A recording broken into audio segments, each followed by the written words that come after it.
ആശ എന്നെ പലതരത്തിലായിരുന്നു പ്രൊവോക്ക് ചെയ്തുകൊണ്ടിരിക്കുന്നത്. എൻ്റെ ഭർത്താവിൻ്റെ ഫോട്ടോ ആയിരുന്നു ഈ കഴിഞ്ഞ 6-ാം തീയതി 7-ാം തീയതിയൊക്കെ ആശയുടെ വാട്സാപ്പിൽ DP ആക്കിയിട്ടുണ്ട്.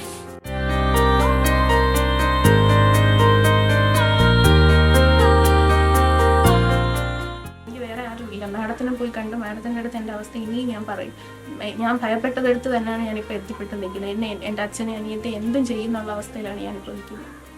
വനിതാ SI മർദ്ദിച്ചതായി SIയുടെ ഭാര്യയുടെ പരാതിയിൽ SIമാർക്കെതിരെ കേസെടുത്ത് പോലീസ്. പറവൂർ സ്വദേശിനിയും വർക്കല SIയുടെ ഭാര്യയുമായ യുവതിയുടെ പരാതിയിലാണ് പറവൂർ പോലീസ് കേസെടുത്തത്. പരാതിയുടെ അടിസ്ഥാനത്തിൽ വനിതാ SIക്കും യുവതിയുടെ ഭർത്താവായ SIക്കുമെതിരെയാണ് കേസെടുത്തിരിക്കുന്നത്. വനിതാ SI യുവതിയുമായി തന്റെ ഭർത്താവിനുള്ള വഴിവിട്ട ബന്ധം ചോദ്യം ചെയ്തതാണ് മർദ്ദനത്തിന് കാരണം. മർദ്ദനത്തിന് കൂട്ടുനിന്നതിനും സ്ത്രീധനം കൂടുതൽ ആവശ്യപ്പെടുന്നതിനും ഭർത്താവായ SIയെ 1-ാം പ്രതിയാക്കിയാണ് കേസ് രജിസ്റ്റർ ചെയ്തിരിക്കുന്നത്. വിവാഹം കഴിഞ്ഞ് 5 വർഷമായി തന്റെ ഭർത്താവും വനിതാ SIയും ഭീഷണിപ്പെടുത്തുന്നതായും യുവതിയുടെ പരാതി നൽകിയതോടെ തനിക്കും കുടുംബത്തിന് നേരെ ഭീഷണിയുണ്ടെന്നും കള്ളക്കേസിൽ കൊടുക്കാൻ ശ്രമം നടക്കുന്നതായി സംശയമുണ്ടെന്നും യുവതി മാധ്യമങ്ങളോട് പ്രതികരിച്ചു.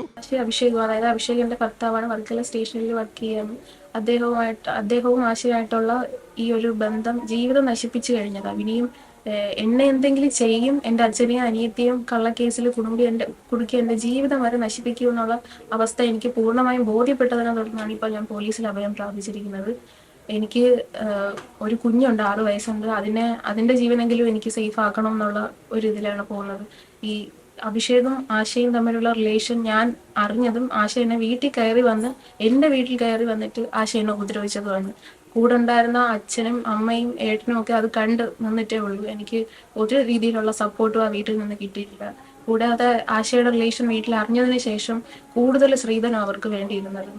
100 പവനും കാറും 5 ലക്ഷം രൂപയൊക്കെ കൊടുത്തിരുന്നെങ്കിലും ഇപ്പോഴത്തെ വീടും എൻ്റെ അച്ഛൻ തന്നെ വാങ്ങിക്കൊടുത്തതാണ്. പക്ഷെ ഇപ്പോൾ പറയുന്നത് എന്നേക്കാൾ നല്ല ഒരു പെണ്ണിനെ കിട്ടുമായിരുന്നെന്നും ജോലിയുള്ള വലിയ വീട്ടിൽ നിന്ന് ഇനി ഒരു പെണ്ണിനെ SI ആയ മകനെ കിട്ടുമെന്നും പറഞ്ഞിട്ട് ഒരുപാട് രീതിയിൽ മാനസികവും ശാരീരികമായിട്ട് അനിയനും അമ്മയും ഏറ്റവും ചേർന്ന് എന്നെ ഉപദ്രവിച്ചുകൊണ്ടിരിക്കുന്ന അവസ്ഥയിൽ. യുവതിയുടെ ഭർത്താവിന്റെ വീട്ടിൽ കയറി ചെന്നാണ് വനിതാ SI മർദ്ദിച്ചത്. ഈ സമയം SI ആയ ഭർത്താവും കുടുംബാംഗങ്ങളും നോക്കി നിൽക്കുകയായിരുന്നു. പിന്നീട് സ്ത്രീധനം കൂടുതൽ നൽകണമെന്ന് ഭർത്താവിന്റെ വീട്ടുകാർ ആവശ്യപ്പെട്ടതായും പരാതിയിലുണ്ട്. പരാതിയിൽ ദുർബല വകുപ്പുകളാണ് ചുമത്തിയിരിക്കുന്നതെന്നാണ് ആക്ഷേപം. തുടർന്ന് മുഖ്യമന്ത്രിക്കും DGPക്കും യുവതി പരാതി നൽകി. അതേസമയം ആരോപണങ്ങൾ അടിസ്ഥാനരഹിതമാണെന്ന് വനിതാ SI പ്രതികരിച്ചു. ആശ ഒരു ദിവസം ഇതുപോലെ വീട്ടിൽ വരികയാണ് ഉണ്ടായത്. ആശ അഭിഷേകുമായിട്ട് വീട്ടിൽ വന്ന് പെട്ടെന്ന് ഈ സ്ത്രീയെ കണ്ട ഞാൻ എന്ത് ചെയ്യണമെന്ന് അറിയാൻ വയ്യാതെ പതറി നിന്നപ്പോൾ ഏട്ടൻ്റെ അമ്മയെ വന്നിട്ട് വിളിച്ച് അകത്തോട്ട് കൊണ്ടുപോകണേ. അകത്ത് കൊണ്ടുപോയി വീട്ടിൽ വന്നതല്ലേ എന്ന് പറഞ്ഞിട്ട് ഫുഡ് കൊടുക്കാനായിട്ട് എൻ്റെ അടുത്ത് വന്നു. ഫുഡ് കൊടുക്കാനായിട്ട് ഞാൻ അടുക്കളയിൽ പോയി തിരിച്ചു വന്നപ്പോൾ അവർ ബെഡ്റൂമിലായിരുന്നു, എൻ്റെ ബെഡ്റൂമിലായിരുന്നു.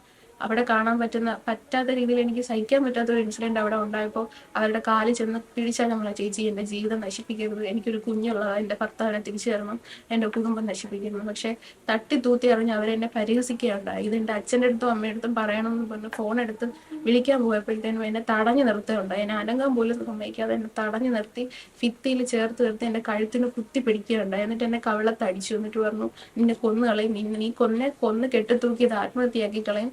അച്ഛനെ അടുത്ത് പറയാനുണ്ടായ സംഭവം ഈ ലാസ്റ്റ് ഒക്ടോബറിൽ ഏട്ടൻ ഇതുപോലെ വീട്ടിൽ വന്നു. സാധാരണ വീട്ടിൽ വന്ന് വഴക്കും കാര്യങ്ങളോ. പക്ഷെ അന്ന് അച്ഛൻ ഉണ്ടായിരുന്നു. അന്ന് വീട്ടിൽ വന്നപ്പോൾ മോനെ ഇരിക്കും, നമുക്ക് സംസാരിക്കാം, ഒരു പെങ്കൊച്ചല്ലേ നിനക്ക് ഉള്ളത്, നമുക്ക് സംസാരിച്ച് തീർക്കാമെന്ന് പറഞ്ഞപ്പോൾ അയാൾ ഇരിക്കാൻ കൂടി തയ്യാറാക്കിയില്ല. പെട്ടെന്ന് അച്ഛനെ ഒരു മൈൻഡേ ഇല്ലാതെ അച്ഛനെ ഇറങ്ങി അങ്ങ് പോകുമായിരുന്നു.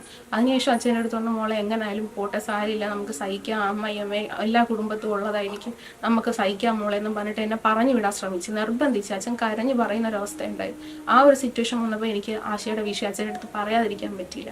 ആ ഒരു സിറ്റുവേഷനിലാണ് ഞാൻ അച്ഛൻ്റെ അടുത്ത് പറഞ്ഞത്. ഞാൻ എന്നിട്ട് അച്ഛൻ്റെ അടുത്ത് പറഞ്ഞു, നമുക്ക് നീതി കിട്ടത്തില്ല, രണ്ടുപേരും പോലീസുകാരാണ്, നമ്മൾ എവിടെ പോയി പറഞ്ഞാലും നമ്മളെ കൂടെ ആരും കാണത്തില്ല. അങ്ങനെയാണ് ഞാൻ ബഹുമാനപ്പെട്ട കമ്മീഷണറെ കാണാനായിട്ട് പോയത്. അവിടെ നിന്ന് എനിക്ക് മാഡം ചെയ്യാൻ പറ്റുന്ന എല്ലാ കാര്യങ്ങളും ചെയ്തു തരികയുണ്ടായത്.